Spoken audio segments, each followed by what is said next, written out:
Di sini saya akan melakukan demo terkait pengajuan permohonan SKA dengan jenis form handicraft. Langsung saja kita klik buat baru, lalu pilih tipe form SKA yaitu form handicraft product. Lalu lanjut klik tombol pilih.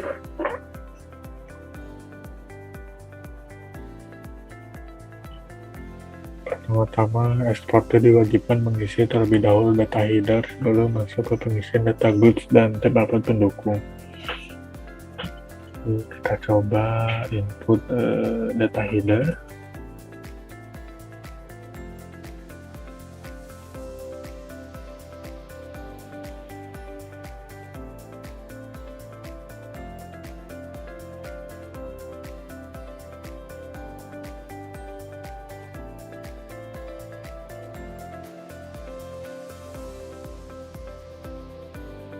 Jika data header sudah terisi,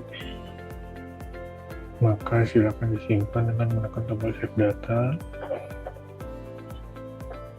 Lalu jika data sudah tersimpan, maka tab goods, constructor, dan upload pendukung akan terbuka. Maka langkah selanjutnya kita mengisi data goods.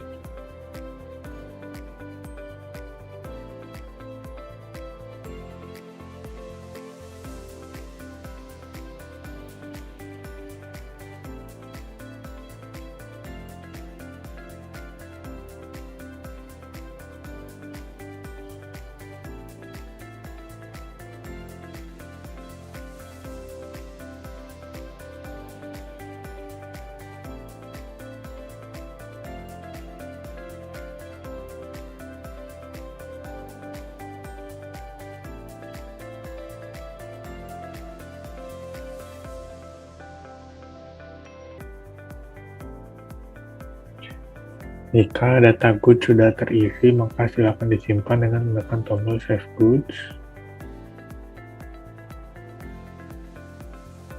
Jika data goods berhasil tersimpan, maka akan muncul pada tabel good list. Lalu bagaimana caranya untuk menghapus, melakukan editing pada data goods yang terdapat pada tabel good list? Di sini terdapat dua icon pada kolom option, di mana icon pertama bisa digunakan untuk melakukan editing. Lalu icon kedua digunakan untuk melakukan penghapusan pada data goods. Lanjut ke tab constructor.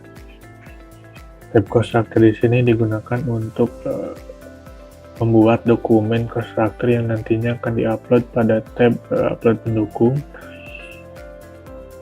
Namun jika eksportir mempunyai format tersendiri terkait dokumen constructor yang akan diupload, maka silakan hiraukan tab constructor lalu lanjut ke tab upload pendukung.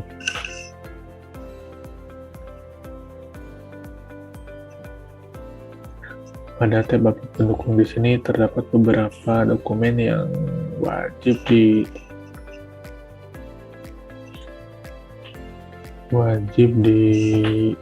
upload dan tidak, lalu terdapat satu dokumen yang bisa diupload menyusul dalam waktu 10 hari maksimal setelah permohonan yang diajukan terbit.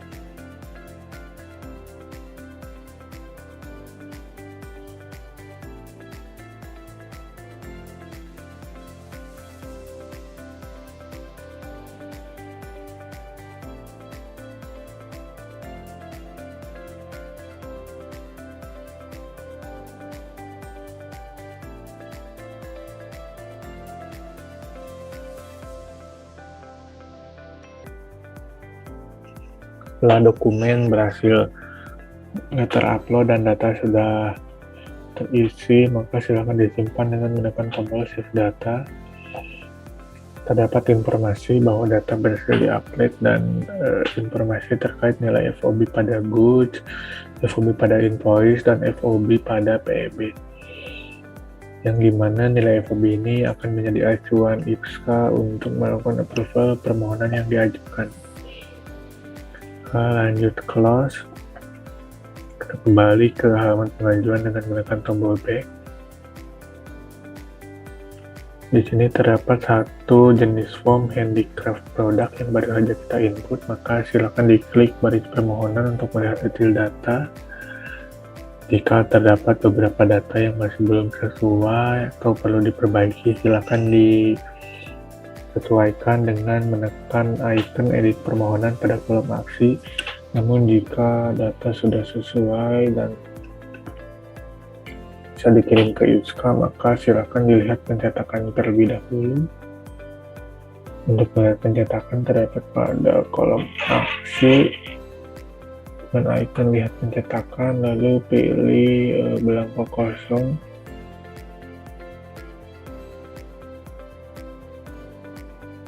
Ini adalah cetakan yang nantinya akan menjadi output akhir dari pengajuan form handicraft product.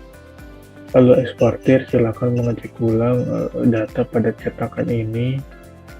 Jika terdapat beberapa data yang belum sesuai, maka silakan disesuaikan kembali dengan fitur edit permohonan. Namun jika data sudah sesuai atau sudah oke, silakan dikirim ke IPSKA dengan menekan tombol checklist.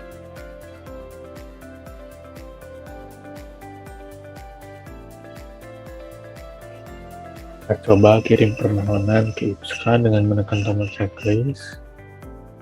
Sebelum permohonan dikirim, di sini terdapat konfirmasi ulang terkait nilai FOB atau EWP pada permohonan yang diajukan.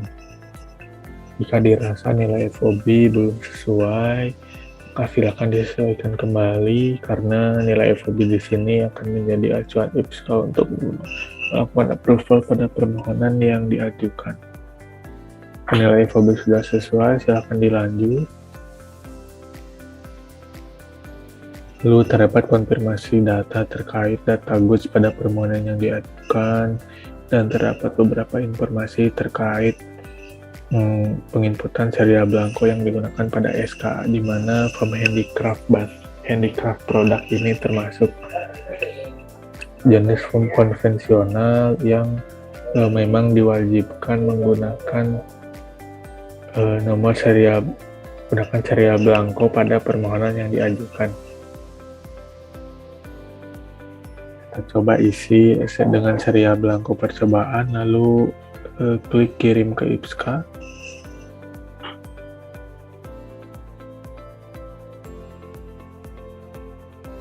Terdapat notifikasi berhasil mengirim permohonan SKA. Lalu selanjutnya eksportir tinggal menunggu proses approval permohonan oleh IPSKA. Nah, saya akan mencoba login sebagai IPSKA untuk melakukan approval pada permohonan yang baru saja kita ajukan.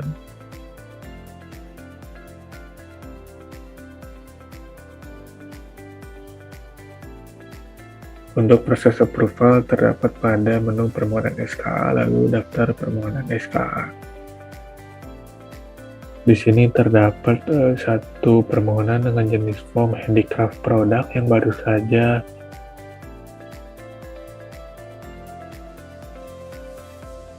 kita ajukan. Lalu untuk melihat detail datanya, silakan diklik pada permohonan, pada baris permohonan. Lalu silakan diklik checklist untuk melakukan proses permohonan.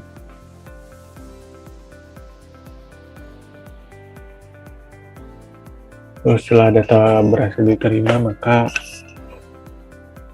selanjutnya yaitu masuk kepada proses pemeriksaan permohonan. Untuk melihat detail data dari permohonan, silakan diklik pada baris permohonan.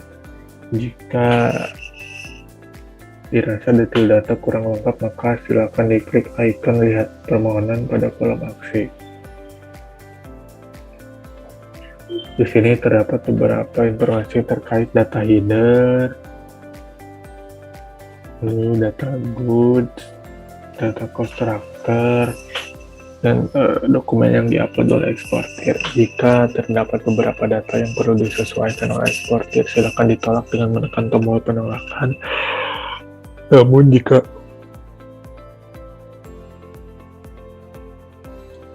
jika data sudah sesuai dan bisa disetujui, maka silakan diklik persetujuan. Di sini sebelum permohonan disetujui terdapat konfirmasi atau informasi terkait nilai FOB yang bisa menjadi acuan IPSKA untuk melakukan approval permohonan. Jika nilai FOB sudah sesuai, silakan dilanjut, namun jika belum sesuai, silakan ditolak.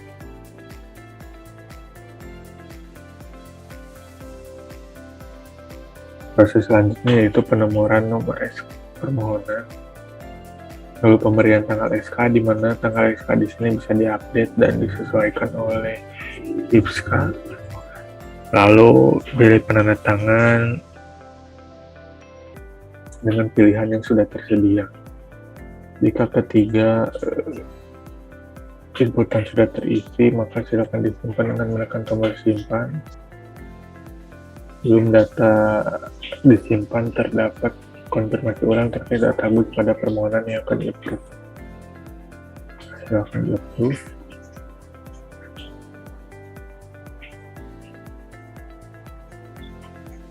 Setelah data berhasil disetujui, langkah selanjutnya masuk ke status layanan, lalu menu persetujuan SKA. Di sini terdapat satu data yang baru saja lolos pada proses penerimaan pemeriksaan SKA. Silakan diklik kembali pada baris permohonan untuk melihat detail data pada permohonan yang diajukan. Lalu jika detail data kurang lengkap, maka silakan diklik pada icon cek data permohonan di kolom aksi. Di sini terdapat beberapa informasi terkait data header, data goods, data cost structure, dan dokumen yang diupload oleh eksportir. Kita kembali ke halaman persetujuan SKA. Jika dirasa data kurang lengkap atau masih perlu diperbaiki oleh eksportir, maka silakan ditolak atau dibatalkan dengan menekan tombol cakra. Namun jika data sudah oke atau sesuai, silakan dicentang pada box kolom paling kiri lalu klik terima SKA. Jika data berhasil diterima, maka langkah selanjutnya yaitu masuk ke status pelayanan lalu penerimaan SKA. Di sini terdapat satu data yang sudah melalui proses pemeriksaan dan persetujuan. Lalu silakan diklik kembali pada baris permohonan untuk melihat detail data. Jika detail data dirasa kurang lengkap, maka silakan diklik cek data permohonan pada kolom aksi. Di sini terdapat informasi terkait data header, data goods, data cost structure, dan dokumen yang diupload oleh eksportir. Kita kembali ke halaman penerimaan SKA. Jika data sudah oke, maka silakan disetujui atau diterbitkan dengan menekan tombol checklist. Namun jika data belum sesuai dan perlu diperbaiki oleh eksportir, maka silakan diklik cakra atau batalkan SKA. Kita coba terbitkan SKA. Lalu input nomor serial form SKA dan klik terbit.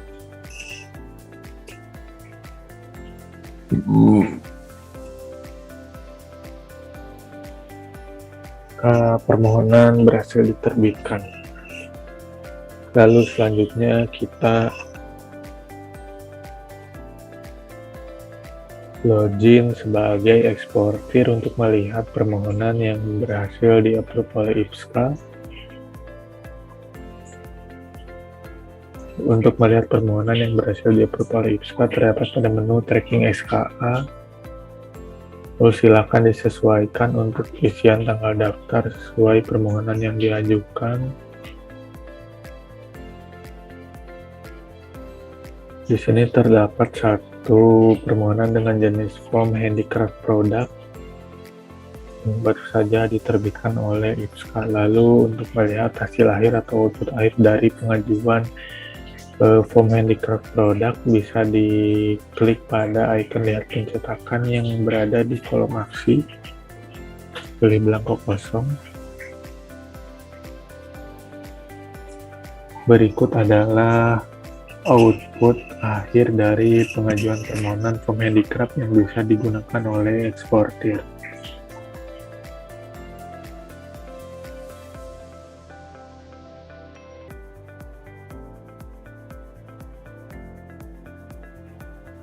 Sekian untuk demo pengajuan permohonan dengan jenis form handicraft product.